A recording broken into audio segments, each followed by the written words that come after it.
Hello दोस्तों, आज हम चलते हैं ब्राज़ील के सफ़र में। साउथ अमेरिका का सबसे बड़ा और दुनिया का 5वां सबसे बड़ा देश। ये देश एक शानदार ट्रायंगल की तरह है जिसका कोस्ट लाइन अटलांटिक ओशन के साथ 4500 माइल लंबा है। नॉर्थ ब्राज़ील में अमेज़न रिवर है जो सिर्फ एक नदी नहीं बल्कि बहुत सारी वाटरवेज का नेटवर्क है।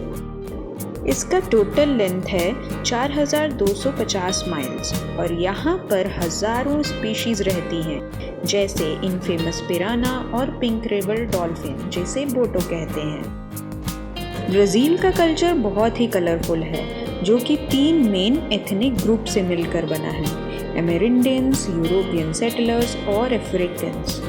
इस डाइवर्सिटी ने एक रिच रिलीजियस, म्यूजिकल और कुलिनरी कल्चर की क्रिएशन की है। ब्राज़ील में सॉकर का जुनून तो बहुत है। यहाँ के लोग फुटबॉल को दिल से खेलते हैं और दुनिया का सबसे फेमस फुटबॉल प्लेयर पेले यहीं के हैं। पर आज हम बात करने वाले हैं नेचर की। तो ब्राज़ील में दुनिया की सबसे बड़ी एनिमल वैरायटी है। यहाँ 600 मैमल स्पीशीज़, 1500 फिश स्पीशीज़ और 1600 बर्ड स्पीशीज़ पाए जाते हैं। पैंटेनल, जो एक फ्लैट स्वैम्पी एरिया है, ये दुनिया का सबसे बड़ा वेटलैंड है। यहाँ जायंट एनाकोंडास, कैपिबारास और केमन्स रहते हैं। आइए अब नज़र डालते हैं कुछ टॉप 10 अनोखे एनिमल स्पीशीज़ पर। टैपिर एक बड़ा हर्बीवोरस मैमल है। टैपिर एक पिग जैसा दिखता है जिसकी ट्रंक होती है। ये मेजरली साउथ अमेरिका के जंगल्स में मिलता है। ये दुनिया में 5 एक्सटेंट स्पीशीज में से एक है। नेक्स्ट है अगूटी। अगूटीज एक small to medium sized rodent है जो प्राइमरीली सेंट्रल और साउथ अमेरिका में पाया जाता है। अपनी यूनिक ट्रेड्स और इकोलॉजिकल इम्पोर्टेंस के लिए जाना जाता है। इस एनिमल का एक डिस्टिंक्टिव कोट होता है और लंबी पतली लेग्स होती हैं। ये प्राइमरीली फॉरेस्ट्स और सवानाज में रहते हैं, जहाँ ये बहुत सारे प्लांट स्पीशीज़ के लिए सीड डिस्पर्सल में एक क्रूशियल रोल प्ले करते हैं, जिससे फॉरेस्ट रीजनरेशन में हेल्प मिलती है। अगूटीज़ अपनी बारोइंग हैबिट्स के लिए भी जाने जाते हैं। टनल्स का एक नेटवर्क बनाते हैं जो प्रीडेटर्स से रिफ्यूज प्रोवाइड करता है। नोटेबली ये उन कुछ एनिमल्स में से हैं जो पाम सीड्स जैसे हार्ड शेल्ड नट्स को क्रैक करने में कैपेबल होते हैं। अगला है pink river dolphin. Pink dolphin Amazon river में पाया जाता है और अमेज़न रिवर डॉल्फिन के नाम से भी जाना जाता है। ये टूथड व्हेल की एक स्पीशीज़ है जो रिवर डॉल्फिन की लार्जेस्ट स्पीशीज़ में से एक है। टैमरिन मंकी की एक स्पीशीज़ है जो बहुत से कलर्स में पाई जाती है, जैसे ऑरेंज, ब्लैक और येलो। ये सेंट्रल साउथ अमेरिका में मिलते हैं और मोस्टली ब्राज़ील्स के रेन फॉरेस्ट और कोस्टल एरियाज में रिसाइड करते हैं। नेक्स्ट हम बात करते हैं ब्राज़ीलियन गिटारफिश की। ब्राज़ील के पानी में मिलने वाली ये एक क्रिटिकली इंडेंजर्ड शार्क जैसी रे है।